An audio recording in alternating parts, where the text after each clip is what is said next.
ಪ್ರೀತಿಸಿದಂಥವ್ರು ನಿಮ್ಮಿಂದ ದೂರ ಆಗಿ ನಿಮ್ಮ ಮನಸ್ಸನ್ನು ನೋಯಿಸಿದ್ರೆ, ಅಥವಾ ಮನೆಯಲ್ಲಿ ಗಂಡ ಹೆಂಡತಿಗಳು ಅನುಮಾನದ ಭೂತದಿಂದ ಒಟ್ಟು ಬೇಸತ್ತು ಏನಾದರೂ ಕಲಹದಿಂದ ದೂರ ಏನಾದರೂ ಆಗಿದ್ರೆ, ಅಥವಾ ನೀವು ಅತಿಯಾಗಿ ಇಷ್ಟಪಟ್ಟಂಥವ್ರು, ನೀವು ನಂಬಿರುವಂಥವ್ರು ನಿಮ್ಮಿಂದ ದೂರ ಹೋಗಿದ್ರೆ, ಅಂಥವರನ್ನ ನಾವು ಸುಲಭವಾದ ತಂತ್ರದಿಂದ ಅವರನ್ನ ಹತ್ರ ಮಾಡ್ಕೊಳ್ಬಹುದು ವೀಕ್ಷಕರೇ. ಈ ಒಂದು ವಿಧಾನ ಮಾಡೋದ್ರಿಂದ ನಮ್ಮ ಮನೆಯಲ್ಲಿ ನೆಮ್ಮದಿ, ನೀವು ಇಷ್ಟಪಟ್ಟಿರುವಂತವರ ಜೊತೆಯಲ್ಲಿ ನೀವು ಒಂದು ಶಾಶ್ವತವಾದ ಜೀವನವನ್ನ ಮಾಡ್ಕೊಂಡು ಹೋಗ್ಬೋದು. ಹಾಗಾದ್ರೆ ಬನ್ನಿ, ಯಾವ ವಿಧಾನ ಮಾಡಿದ್ರೆ ಯಾವ ರೀತಿ ಆಗುತ್ತೆ ಅಂತ ತಿಳಿಸ್ಕೊಡ್ತೀನಿ.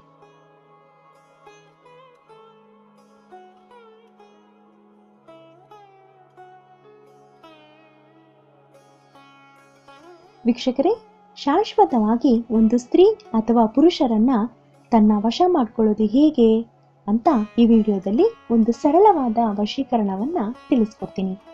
ಇದು ನಿಮಗೆ 100ಕ್ಕೆ 100ರಷ್ಟು ಪ್ರತಿಫಲವನ್ನ ಕೊಡುತ್ತೆ. ಇದಕ್ಕೆ ಬೇಕಾಗಿರೋದು 1 ನಿಂಬೆಹಣ್ಣು, 1 ಕಪ್ಪು ಪೆನ್ನು, 1 ಚಿಕ್ಕ ಬಿಳಿಯ ಹಾಳೆ, ಸ್ವಲ್ಪ ಅರಿಶಿನ. ಹಾಗಾದ್ರೆ ಬನ್ನಿ ಯಾವ ರೀತಿ ಮಾಡೋದು ಅಂತ ನೋಡೋಣ. ಈ ನಿಂಬೆಹಣ್ಣನ್ನು ನೋಡಿ, ಈ ಜಾಗದಲ್ಲಿ ಹುಡುಗನ ಹೆಸರು, ಉದಾಹರಣೆಗೆ ಸುರೇಶ್ ಅಂತ ಬರೀರಿ. ಈ ರೀತಿಯಾಗಿ ಕಪ್ಪು ಪೆನ್ನಿಂದ ಬರೀರಿ.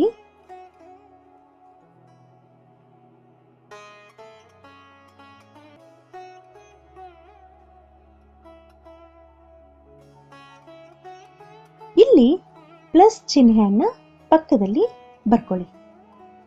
ಪಕ್ಕದಲ್ಲಿ ಹುಡುಗಿ ಹೆಸರು ರಮ್ಯಾ ಅಂತ ಬರೀರಿ.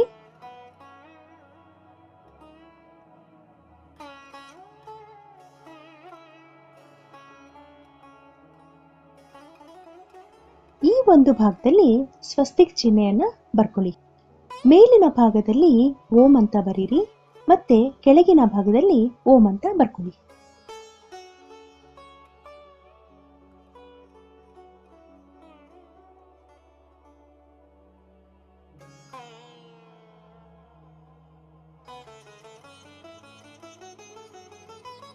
ಸರಿಯಾಗಿ ಇದನ್ನ ನೋಡ್ಕೊಳ್ಳಿ. ಇದನ್ನ ಮಾಡುವಾಗ ಯಾರೂ ನೋಡಬಾರ್ದು ನಿಮ್ಮನ್ನ. ನಾವು ತಗೊಂಡಿರೋ ಅರಿಶಿಣದಿಂದ ಆ ಒಂದು ಬಿಳಿಯ ಹಾಳೆಯಲ್ಲಿ ಸ್ವಸ್ತಿಕ್ ಚಿಹ್ನೆಯನ್ನ ಬರೀರಿ. ಇಲ್ಲಿ ಹುಡುಗನ ಹೆಸರು ಸುರೇಶ್.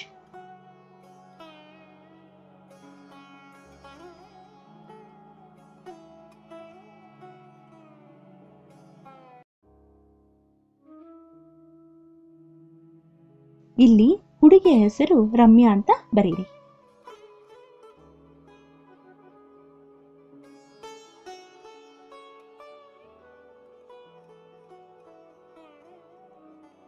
ಇಲ್ಲಿ ಓಂ ಬರ್ದು ಈ ನಿಂಬೆಹಣ್ಣನ್ನ ತಗೊಳ್ಳಿ.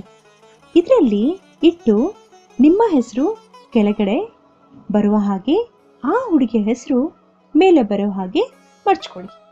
ಈ ರೀತಿಯಾಗಿ ಇದನ್ನ ಆ ಹುಡುಗಿಯ ಮನೆಯ ಹತ್ತಿರ ಹಳ್ಳ ಮಾಡಿ ಅದರಲ್ಲಿ ಹಾಕಿ ಮುಚ್ಚಿ. ಇದು ನಿಂಬೆಹಣ್ಣು ಹೇಗೆ ಒಣಗುತ್ತೋ, ಕೆಟ್ಟು ಹೋಗುತ್ತೋ ಆ ರೀತಿ ಆ ಹುಡುಗಿ ನಿಮ್ಮ ಮೇಲೆ ಹುಚ್ಚಿ ಹಾಕ್ತಾಳೆ. ನಿಮ್ಮನ್ನ ತುಂಬಾ ಇಷ್ಟಪಡ್ತಾಳೆ. ಅಂದ್ರೆ ನೀವು ಯೋಚನೆನೂ ಸಹ ಮಾಡೋಕ್ಕಾಗಲ್ಲ, ಅಷ್ಟು ಅವಳು ನಿಮ್ಮನ್ನ ಇಷ್ಟಪಡ್ತಾಳೆ.